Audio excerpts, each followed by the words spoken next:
It's crunch time. Hello everybody, I'm Brett Hall. Today on Team Perspective 2 News, if you haven't filled out your FAFSA yet, we'll talk to you about why it's time to do so. I'm Julia Griffin. Meet an amazing young athlete and see the astonishing track and field feat she's accomplished. Love, sex, and relationships? I'm Chantel Gaskin. Today we discuss the importance of a healthy relationship. Team Perspective 2 News starts now.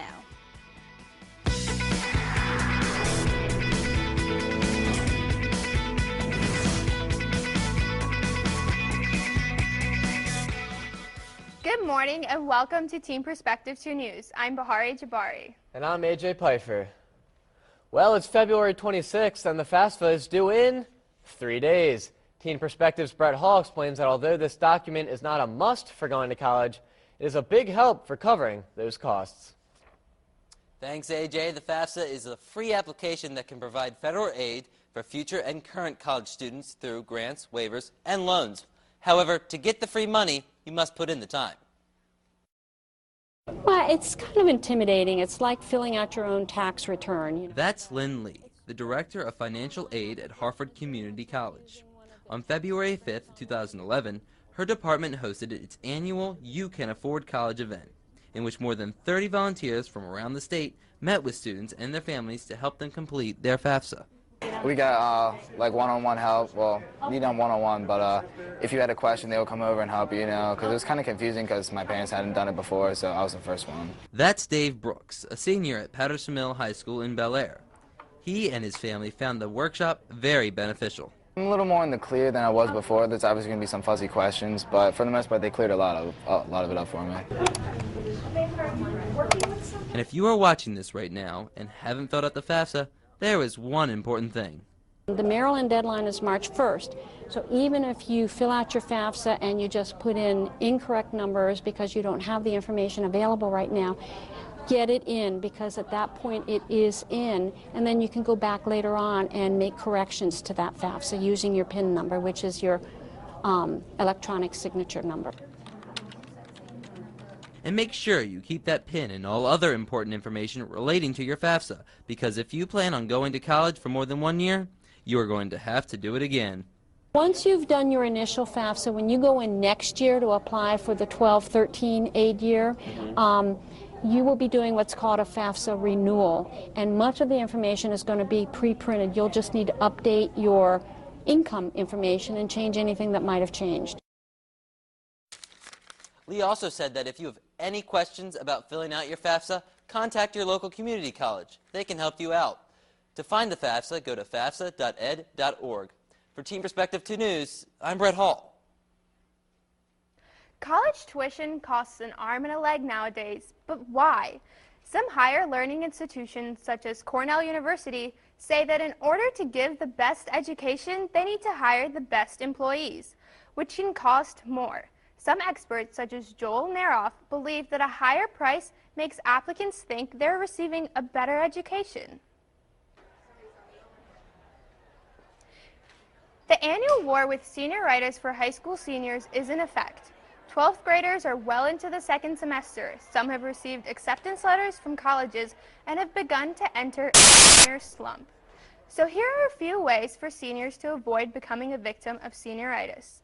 Maintain a challenging course load. Stay active in extracurricular activities. Create rewards for yourself. Create schedules and be sure to sustain good grades, because even though a college has accepted a student, they can still revoke their application. Let's face it, college is expensive. Yes, there are scholarships and there are student loans that you'll be paying back until you're 40. But cutting down on the classes you take now can make a huge difference later on. Next year, consider taking a few advanced placement or international baccalaureate classes. Classes like these require a certain GPA, and you have to pass the exams to earn the credits. So check with your guidance counselor to make sure they're right for you. If neither AP or IB is available at your school, invest in classes offered to high school students at a community college like BCCC, or look into free online courses offered to high schoolers. You'll be saving money, preparing yourself, and you could graduate from college early. Give yourself some credit. You deserve it. The clock is ticking for those who are taking the SAT this March. We have a few last-minute preparation tips. Number 1, Familiarize yourself with the directions ahead of time. 2. Review prefixes and roots instead of vocabulary terms. You can also visit sat.collegeboard.com to look at 3. Sample questions, 4. The test day checklist, and 5. The test day simulator. More than 1,000 children are cared for by the Maryland foster care system. But have you ever wondered what happens to them when they turn 18? Or how they afford college? Places like the Maryland Foster Youth Resource Center help students receive funding and counseling. Administrators encourage students to take advantage of educational opportunities that help students like Carlton Funville. He entered foster care when he was 12 and says education was the gateway out. Without their support to fund my education, some supports with the services that I needed at that time, I would not have had the desires, or even, I wouldn't even have thought about going to college. Programs like the Maryland Tuition Waiver help students like Carlton can attend a 2- or 4-year Maryland Public University. Created in 1926 by Dr. Carter G. Woodson, Negro History Week sought to acknowledge and celebrate the accomplishments of African Americans. Teen Perspective's Nia Frazier has more. Now, 8.5 decades and a civil rights movement later, does Black History Month still have the same relevance? Here's that answer according to some local students. I have a dream. This is the image that comes to many minds when thinking about Black History Month. Dr. King on the steps of the Lincoln Memorial delivering his I Have a Dream speech. Many people believe that this dream came to be realized in 2008 with the election of President Barack Obama. I, Barack Hussein Obama, do solemnly swear.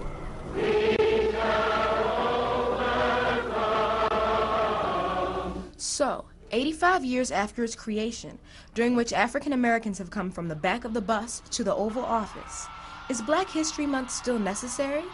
When we asked the question to local students, they had a lot to say.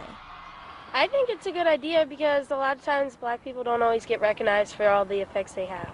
People need to know how far African Americans have come through this long period of time and how so much has advanced through that period of time. They shared with us some of their favorite Black history figures.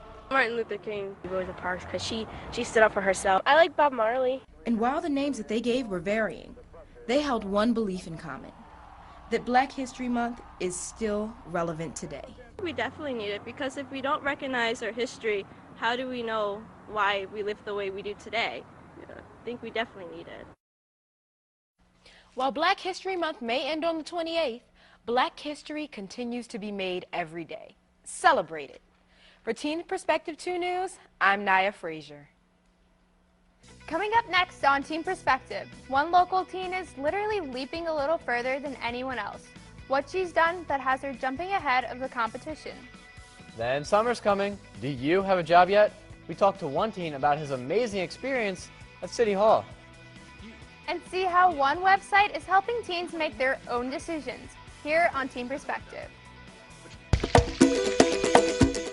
Founded in 1865, Bowie State University is the oldest historically black college in Maryland. Bowie's 5,500 students come from diverse academic and ethnic backgrounds. The university provides an affordable education to undergraduate and graduate students. Bowie State is also home to one of the world's most powerful supercomputers and partners with NASA to operate the Satellite Operations Center on its campus.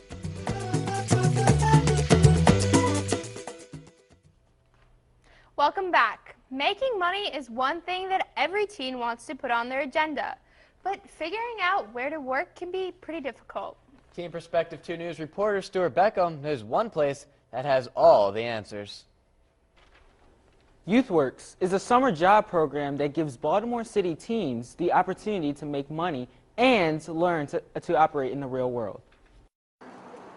Tyron Epps is a sophomore at Baltimore City College High School. In the summer, he worked as an intern at City Hall.